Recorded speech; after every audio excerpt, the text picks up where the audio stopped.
चलिए जानते हैं उत्तराखंड की 25 बड़ी खबरों को सिर्फ 10 मिनट में। लेकिन उससे पहले वीडियो को लाइक और चैनल को सब्सक्राइब जरूर करें। ऋषिकेश पहुंच मुंडन कराएंगी। ऑन ऑपरेशन स्वास्थ्य से जुड़ी महिला। अल्मोड़ा जिले के चौखुटिया में चल रहा ऑन ऑपरेशन स्वास्थ्य आंदोलन शनिवार को 31वें दिन में पहुंच गया है। स्वास्थ्य सेवाओं की बदहाली के विरोध में आमरण, अनशन और धरना जारी है। आंदोलन से जुड़ी महिला कार्यकर्ता नंदिता भट्ट ने ऋषिकेश पहुंचकर मुंडन कराने की घोषणा की है। उनका कहना है कि जब तक सरकार ठोस कदम नहीं उठाती, आंदोलन जारी रहेगा। स्थानीय लोग CHC चौखुटिया में डॉक्टरों की कमी और उपकरणों की बदहाली को लेकर सरकार पर उपेक्षा का आरोप लगा रहे हैं।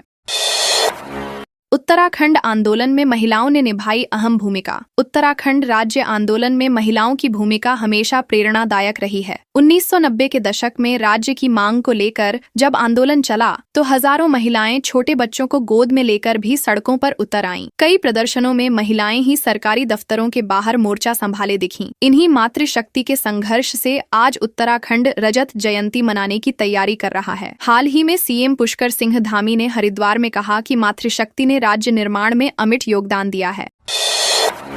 उत्तराखंड में 850 नाली में उगाई भांग पर एक्शन। अल्मोड़ा में पुलिस ने नशे के खिलाफ बड़ी कार्रवाई करते हुए 850 नाली में फैली भांग की फसल नष्ट कर दी है। साथ ही 51 केस दर्ज कर 77 लोगों को गिरफ्तार किया गया है। DM अंशुल सिंह ने बताया कि ये कार्रवाई जनवरी से अब तक के 10 महीनों में हुई है। उन्होंने कहा कि देवभूमि को नशे से मुक्त करने का अभियान लगातार जारी रहेगा और किसी भी कारोबारी को बख्शा नहीं जाएगा। यह अभियान प्रशासन की सख्त मंशा को दर्शाता है। UK SSSC पेपर लीक मामले में CBI का डिजिटल सबूत पर focus. UK SSSC paper leak कांड में SIT से केस फाइलें मिलने के बाद CBI ने जांच शुरू कर दी है। सूत्रों के अनुसार CBI अब डिजिटल सबूतों पर फोकस करेगी और यह पता लगाएगी कि आरोपी खालिद किन लोगों से संपर्क में था। जांच टीम इलेक्ट्रॉनिक एविडेंस ट्रेस कर संदिग्ध अधिकारियों और अन्य लोगों से पूछताछ करेगी। यह कदम पूरे घोटाले की गहराई तक पहुंचने और दोषियों को चिन्हित करने में अहम साबित हो सकता है। उत्तराखंड में रात को टहलने पर महिला से छेड़छाड़। नैनीताल के लाल कुआं क्षेत्र में रात को टहल रही महिला से स्कॉर्पियो सवार नशे में धुत युवकों ने छेड़छाड़ और किडनैपिंग की कोशिश की। महिला के शोर मचाने पर स्थानीय लोग जुट गए और आरोपियों को पकड़ लिया। मौके पर मौजूद 4 महिलाओं ने चप्पलों, पत्थरों और मुक्कों से युवकों की जमकर पिटाई की। पुलिस ने पीड़िता की शिकायत पर छेड़छाड़ की धारा में मामला दर्ज कर लिया है। घटना से क्षेत्र में आक्रोश है।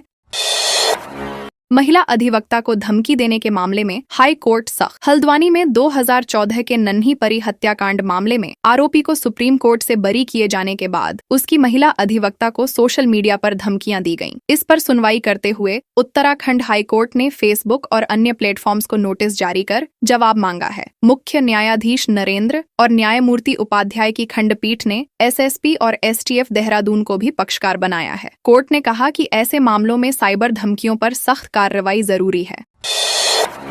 देहरादून के कांग्रेस भवन में गूंजे देशभक्ति के स्वर। देहरादून में कांग्रेस मुख्यालय पर इंदिरा गांधी और सरदार पटेल को श्रद्धांजलि दी गई। कार्यक्रम में प्रदेश अध्यक्ष करण माहरा, सूर्यकांत धस्माना सहित बड़ी संख्या में कार्यकर्ता मौजूद रहे। करण माहरा ने कहा कि इंदिरा गांधी के नेतृत्व में भारत ने 1917 में पाकिस्तान को पराजित कर बांग्लादेश को स्वतंत्रता दिलाई थी। 98,000 पाक सैनिकों का आत्मसमर्पण भारत की शक्ति और इंदिरा जी के साहस का प्रतीक है।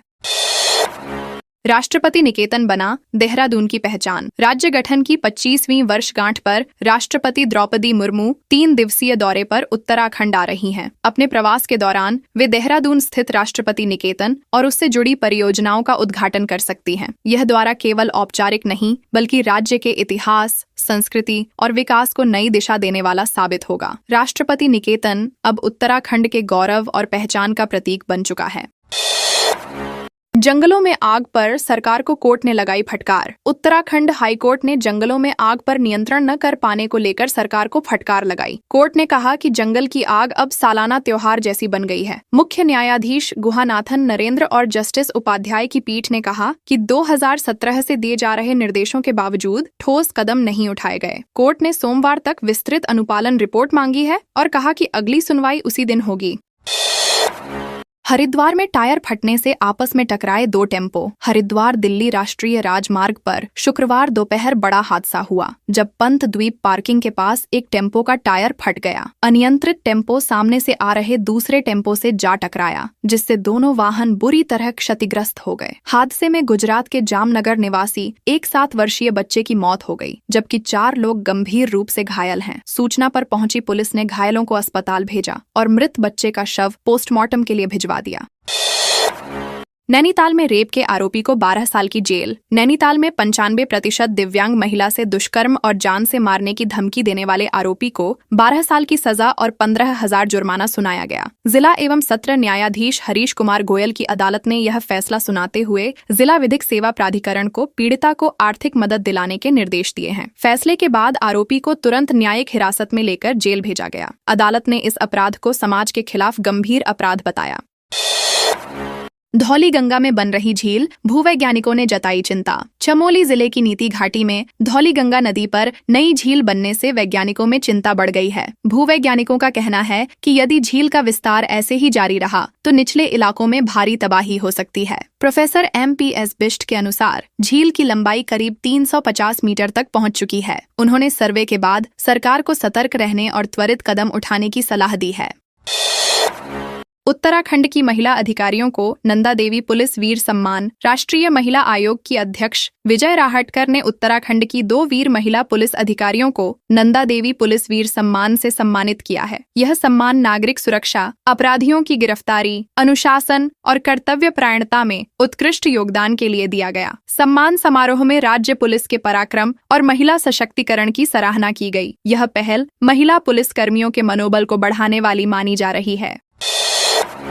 उत्तराखंड में राष्ट्रपति के आने से पहले महिलाओं को धमकी। राष्ट्रपति द्रौपदी मुर्मू के दौरे से पहले नैनीताल से बीजेपी विधायक बंशीधर भगत का विवादित बयान सामने आया है। सड़क निर्माण के विरोध में शामिल महिलाओं को उन्होंने जेल भेजने की धमकी दी। विरोध कर रही महिलाओं ने विधायक के बेटे पर अवैध प्लॉटिंग का आरोप लगाया था, जिस पर भगत भड़क गए। यह बयान सामने आने के बाद क्षेत्र में आक्रोश है और विपक्ष ने इसे महिला विरोधी बताया है। मामला अब राजनीतिक रंग ले चुका है।